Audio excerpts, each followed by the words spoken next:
What is a sorcerer? What do shamans truly stand for? Are they people like us, gods among a sea of monkeys, or have a more esoteric view of themselves? Today we will peek inside the mindset of sorcerers, new and old, to see the variety in their own personal path that they tread as shamans. Each sorcerer has the commission to keep curses in check and protect non-sorcerer humans, but with many today, these morals may have decayed over the course of time, and the Jujutsu Foundation itself may have lost its way, which causes many to separate themselves as individuals or even descend further into darkness in pursuit of their own desires. Today we will be covering the complexity of a sorcerer's mind in Jujutsu Kaisen and discussing the path, the justice, the truth one may seek in their lives as greater humans. Everything in the world of Jujutsu Kaisen is not as black and white as one may seem, and there is serious conflicts of interest among Jujutsu itself. So let's dive straight into the mind of a sorcerer.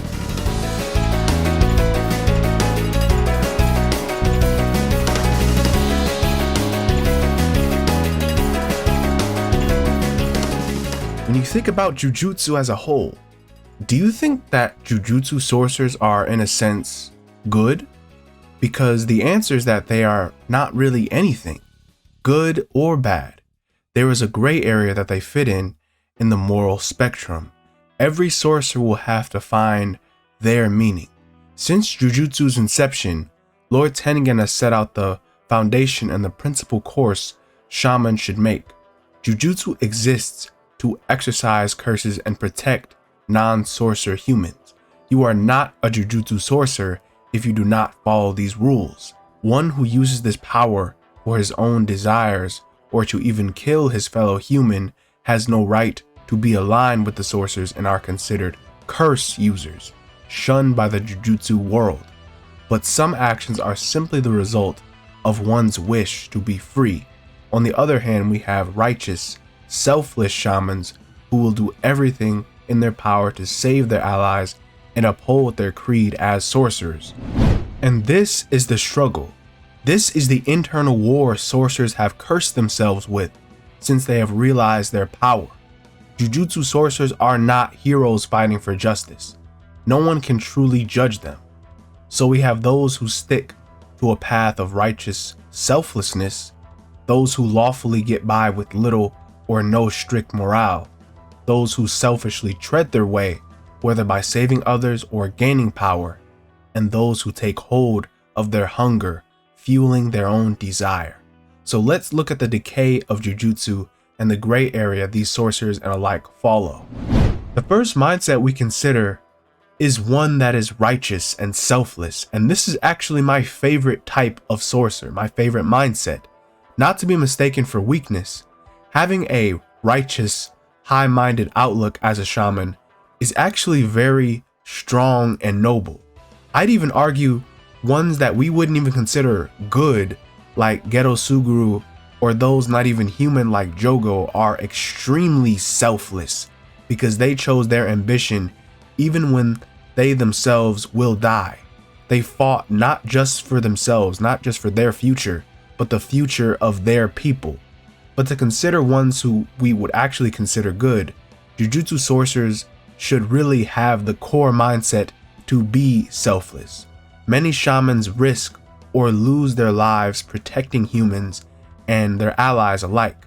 This curse of being sorcerers is hell for many, but those who rise to the occasion and put their life on the line for others truly shine bright. I believe one of the most pure shamans of this era was a sorcerer called Yu Haibara. Now this was a sorcerer who was pure light in this dark world of sorcerers, contrasting nicely compared to his schoolmates, especially Geto. Haibara was so pure he actually saw the good in others, and he loved people. He loved everyone he met. And through the course of the story, he was almost too pure as a Jujutsu sorcerer. And in the Gojo Past arc, he died only as a first year in unfortunate circumstances. Even to a fault, someone like Yuji could struggle with death and killing others in the pursuit of a righteous course. To let yourself become a cog takes extreme dedication, and saving others is a burden not many would really focus on. To kill or not to kill is a struggle that can be easy to cross as a shaman given their power, but a Jujutsu sorcerer who is selfless looks for every reason not to kill unless it is unavoidable, so they tread carefully on their creed to keep killing curses and protect non-sorcerers to save others. Perhaps the most controversial path a sorcerer might take is when one has a degree of lawful indifference, neutralness. I think the Jujutsu Society operate this way because they really are not good at all, but they aren't necessarily evil. The society does indeed serve humanity's best interest, but is in no way morally just. I believe a decent chunk of sorcerers we know and love do operate in this manner, whether they're independent, freelance, conservatives, good, bad. A large amount of sorcerers are very indifferent and align themselves with the society, which in a way is very good because they fight for humanity's safety, but they themselves may be very cynical or push their own interests. If I'm being real, while some sorcerers righteously do this work for good or start off on a righteous path, many sorcerers are in this position for leverage, for money, rank, thrill, and a prestigious rank such as grade 1 and above holds authority and power rather to push their own agenda, to forge their own path as sorcerers. It's not evil, but it's not like they're saints either. Being a sorcerer is straight up business for some. They chose their hell, and really there is no sane sorcerer. There's a little bit of crazy in everyone, and I love how Gege writes this. Again, it's not inherently evil, but most of these ones have no problem taking life for the sake of their creed or in pursuit of their interests. Others are even outcasts of the society who affiliate with dark world connections and might even choose to work with curse users, explicitly absolving themselves from the society. I'm thinking Yuki, Hakari, Meimei.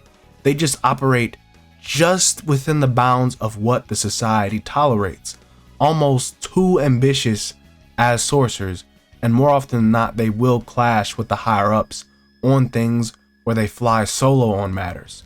I think this line of thinking is actually really good because things are changing now and these people make their own judgment and easily could just turn a blind eye to whatever the conservatives' orders are or whatever the higher ups say.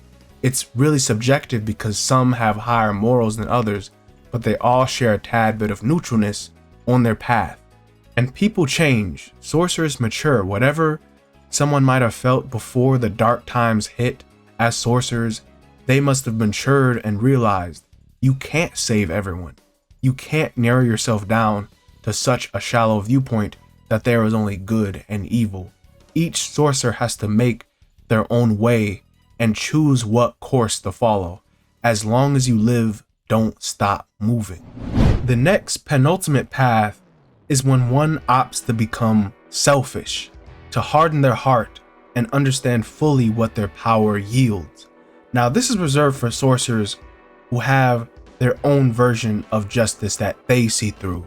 And this is when morals get so convoluted and subjective that there really is no clear path. I think there could be a lot who lean a lot towards this mindset and even fully devote themselves to this dark course. But the poster child for this selfish justice is none other than Megumi Fushiguro. He believes in his own conscience and saves others unfairly, even to kill some who he views necessary to kill. Megumi gets greedy. He follows his own moral compass and he grows this way. This is a very stark contrast compared to wholehearted people like Yuji and Yu Haibara who are very pure. Others too fulfill their own personal brand of justice. Haguruma is judge, jury, and executioner, manifesting his justice, and there's always a bit of ambiguity in this path, or rather just in the JJK world in general. Always darkness in people. No matter how high-minded a soul strives to be, always this darkness in everyone. But As a sorcerer, they have to choose to balance, to find value in that depravity in others, or just extinguish those feelings altogether. That is the very slippery slope many sorcerers can find themselves in, because if you are not selfless and save others on a righteous course, or if you do not selfishly choose who to save, and you keep losing the meaning of a shaman's creed, what do you give into? The hunger. If one has little desire to help humanity, if one seeks to destroy and kill humans, or when a sorcerer disregards all else in the pursuit of power and desire, this is the hunger, the temptation of a curse that goes directly against what the society stands for. Now, initially, this sounds like a curse user, right? The evil practice of using jujutsu for your own desire, even to kill others. You know, it sounds very bad, but really, it's freedom. It's just freedom. I'd argue everyone in JJK has at least some bit of desire in them to express themselves, to enjoy fights, to realize their power, their world of the future. It's just a matter of how far they're willing to take this desire. It's not wrong to be selfish. The strongest sorcerers in Jujutsu history adopt the viewpoint to take hold of their desires, to not worry about future or identity, and that's why they are the strongest.